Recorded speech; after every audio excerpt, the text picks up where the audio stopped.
ગોંડલમાં ગુંડાગર્દી નથી, ગોંડલ મિર્ઝાપુર નથી એવું ત્યાંના સ્થાનિક ભાજપના નેતા અનેકવાર કહેતા આવ્યા છે, પણ એક વધુ કિસ્સો સામે આવ્યો છે જેમાં આક્ષેપ લાગ્યા છે ભાજપના નેતા પર.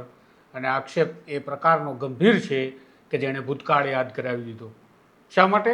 તો નિલેશ રૈયાણી હત્યા કેસને યાદ કરાવી દે એ પ્રકારના આક્ષેપ છે ફરિયાદીના કે ભારતીય જનતા પાર્ટીના નેતા અને પૂર્વ નગરપાલિકાના પ્રમુખ અશોક પીપળિયા દ્વારા જાનથી મારી નાખવાની ધમકી આપવાની સાથે જાહેરમાં કહેવામાં આવ્યું કે તને નિલેશ રૈયાણીની જેમ તારી હત્યા કરી નાખીશ અને હું છૂટી પણ દઈશ.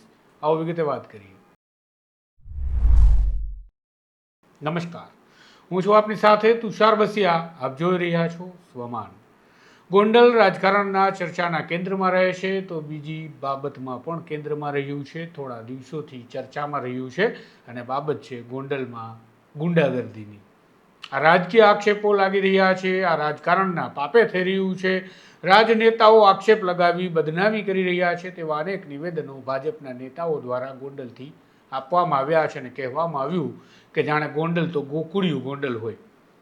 વારંવાર સર મહારાજા ભગવતસિંહજીને યાદ કરવામાં આવે અને કહેવામાં આવે કે આ ભગવતસિંહજીનું ગોંડલ છે અને બહારના લોકો તેને બદનામ કરે છે. પણ એક વધુ આક્ષેપ સાથેની એક ફરિયાદ પોલીસને આપવામાં આવી છે. ફરિયાદી શૈલેષભાઈ મગનભાઈ રૈયાણી છે અને શૈલેષ રૈયાણીએ ફરિયાદ આપી છે પોલીસને કે તેમને જાહેરમાં જાનથી મારી નાખવાની ધમકી આપવામાં આવી.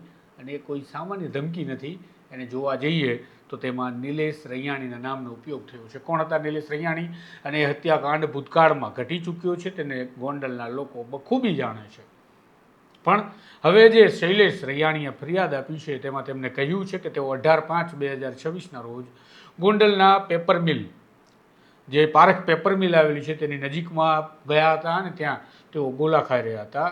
બે વ્યક્તિ તે તેમને જુએ છે અને તેમની નજીક આવે છે. ગોલા ખાઈ રહેલા વ્યક્તિ કોણ હતા? તો અશોક પીપળિયા તેમના મિત્રો સાથે ગોલા ખાતા હતા અને શૈલેષ રૈયાણી ત્યાં ગયા.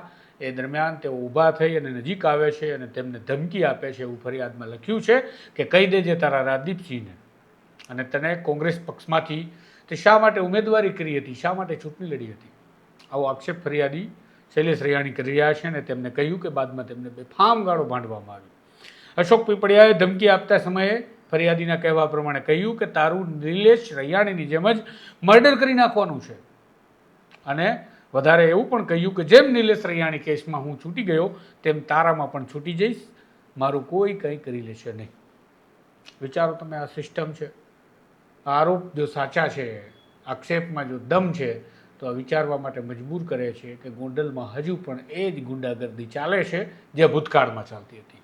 ફરિયાદી આગળ કહે છે કે ત્યાંથી તેઓ આ બાબત પૂરી થઈ ત્યારબાદ એમને મળવા માટે કોઈ ઇકબાલ કૈડા નામનો શખ્સ ત્યાં પહોંચી જાય છે અને એમને પણ ધમકી આપી કે જે ગણેશ ગોંડલ અને જયરાજસિંહનો ખાસ અંગત માણસ છે એવું ફરિયાદીનું કહેવું છે અને અરજીમાં તેમણે લખ્યું છે.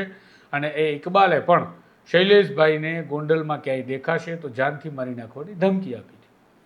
ફરિયાદીએ એવું કીધું છે કે આ બંને આરોપીઓ ગંભીર ગુનાહિત ઇતિહાસ ધરાવતા લોકો છે, ગોંડલમાં બાહુબલીનું પીઠબળ ધરાવે છે અને તેના કારણે ફરિયાદીના પરિવારને જોખમ છે.